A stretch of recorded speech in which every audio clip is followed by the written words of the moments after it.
સૌપ્રથમ બ્રાઉઝરની અંદર NCC integrated software નામની વેબસાઇટ સર્ચ કરવાની છે, અથવા તો nccindia.gov.in આ વેબસાઇટ તમે ક્લિક કરશો એટલે આ પ્રકારનું ઇન્ટરફેસ આવી જશે. જનરલી આ લિંક હું વિડીયોના બાયોમાં પણ મૂકી દઈશ. જોઈએ તો આ પ્રકારનું ઇન્ટરફેસ આવ્યા પછી અહીં કેડેટ એનરોલમેન્ટ ઉપર ક્લિક કરવાની છે. કેડેટ એનરોલમેન્ટ ઉપર ક્લિક કર્યા પછી નીચે click here two register manually, અહીં ફ્રેશ રજિસ્ટ્રેશન ઉપર ક્લિક કરી મોબાઈલ નંબર નાખી ઓટીપી આવે એ ઓટીપી અહીં નાખી દેવાનો છે. ત્યારબાદ આપણું ફૂલ નેમ અહીં ફિલઅપ કરવાનું છે, જે 12માની માર્કશીટમાં નામ છે એ પ્રમાણે. અહીં મારો જ ડેમો આપું છું, એક ડેમો ફોર્મ ભરું છું. ત્યારબાદ પાસવર્ડ એવો સિલેક્ટ કરવાનો છે કે એમાં એક કેપિટલ, એક સ્મોલ, એક સ્પેશિયલ કેરેક્ટર અને એક ડિજિટ, ચારે ચારનો ઉપયોગ થઈ જાય. તો એક ઉદાહરણ તરીકે મારું નામ ઉમેશ છે તો you capital, Umesh @123, confirm password. ત્યારબાદ સબમિટ કરશો એટલે તમારું એક રજિસ્ટ્રેશન મેન્યુઅલી જે છે એ થઈ જાય છે. ત્યારબાદ લોગિંગમાં જવાનું છે. ત્યારબાદ અહીં યુઝર આઈડી તમારો મોબાઈલ નંબર રહેશે. પાસવર્ડમાં જે તમે પાસવર્ડ બનાવ્યો છે એ પાસવર્ડ એડ કરવાનો છે. ત્યારબાદ કેપ્ચા કોડ અને અહીં ઓટીપી આવી ગયા પછી લોગિન ક્લિક કરશો એટલે તમારું ફોર્મ ખુલી જશે. અહીં પાસપોર્ટ સાઇઝનો વર્દીવાળો વિધાઉટ કેપનો ફોટો અપલોડ કરવાનો છે, પણ અહીં હું ડેમો માટે મારી પાસે જે મારો ફોટો અપલોડ છે એ અપલોડ કરું છું, વર્દીવાળો, પણ વિધાઉટ કેપનો કરવાનો છે, પણ આ ડેમો ફોર્મ ભરું છું.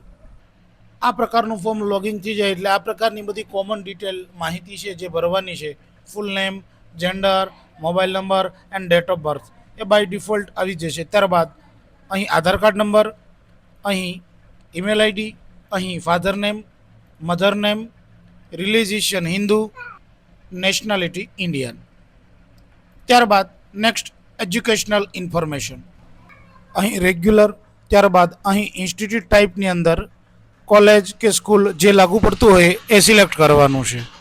ત્યારબાદ અહીં પિનકોડ આપણે એ નાખવાનો છે કે જે કોલેજ જે એરિયામાં આપણી આવેલી છે તો જ અહીં કોલેજનું નામ આવશે.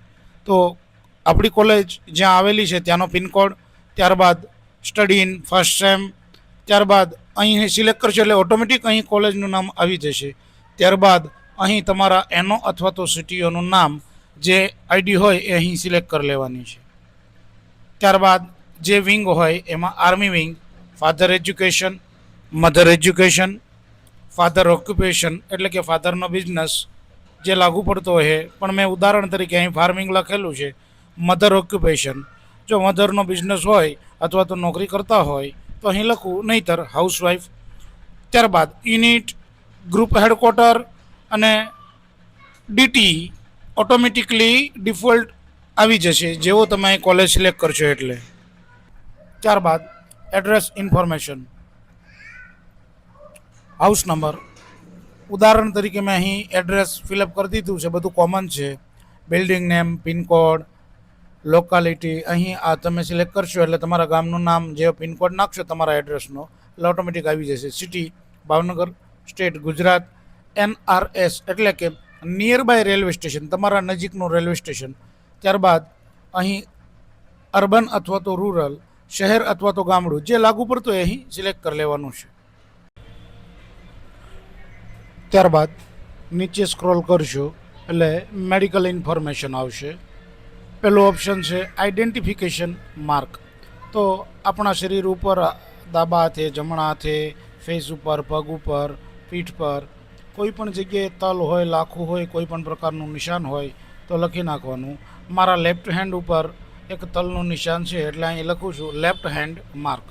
ત્યારબાદ બ્લડ ગ્રુપ જે લાગુ પડતું હોય સિલેક્ટ કરી લેવું. મેડિકલ કમ્પ્લેન્ટ ઇફ એની, તમને કોઈ મેડિકલ તકલીફ છે જો હોય તો અહીં યસ અને જે છે એ લખવાની, ન હોય તો નો. ત્યારબાદ નોક ઇન્ફોર્મેશન, નોક એટલે કે વારસદાર. તો અહીં વારસદારનું પૂરું નામ લખવાનું છે એટલે મમ્મી અથવા તો પપ્પા કોઈ પણનું તમે અહીં લખી શકો છો. નોકની સાથે તમારો રિલેશનશિપ શું છે તો કે ફાધર. ત્યારબાદ અહીં પપ્પાનો મોબાઈલ નંબર, જનરલી મેં ડેમો તરીકે અહીં મૂકું છું, અહીં મોબાઈલ નંબર. ત્યારબાદ પપ્પાનું એડ્રેસ, તો જનરલી આપણું અને પપ્પાનું એડ્રેસ સેમ જ હોય છે, તો અહીં જે એડ્રેસ છે એ સેમ નાખી દેવાનું છે. નીચેની કોલમ છે અધર ડિટેલ, તો અહીં સ્પોર્ટમાં તમને જે રમત ગમત ઘણી બધી છે જે પસંદ હોય એ સિલેક્ટ કરવાની છે.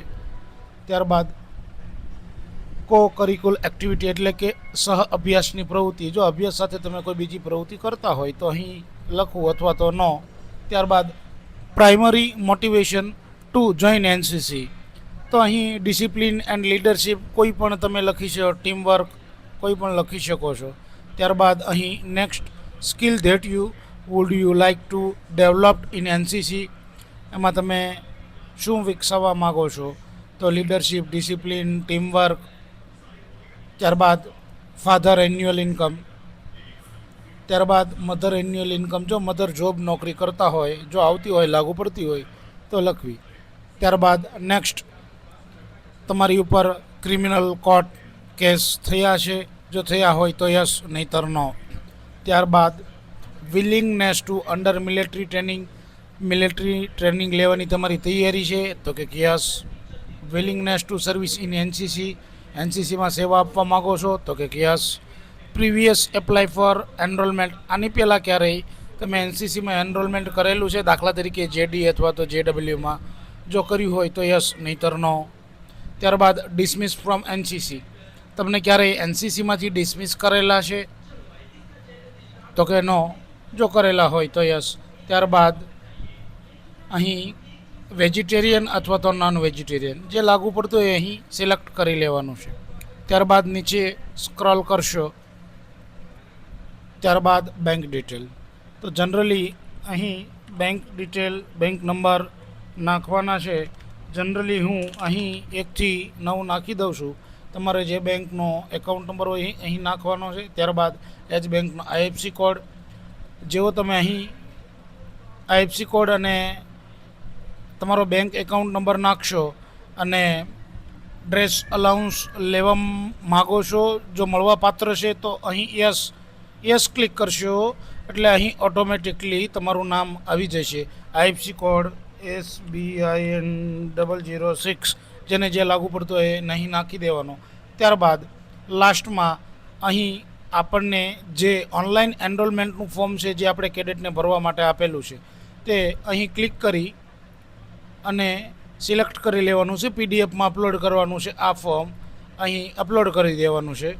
અને ત્યારબાદ સેવ ડ્રાફ્ટ આપો, તો ઘણી વખત આપણે લાંબા સમયથી ફોર્મ ભરતા હોય અને ભરેલો ડેટા વયો ન જાય માટે પહેલાં સેવ ડ્રાફ્ટ કરી લેવું.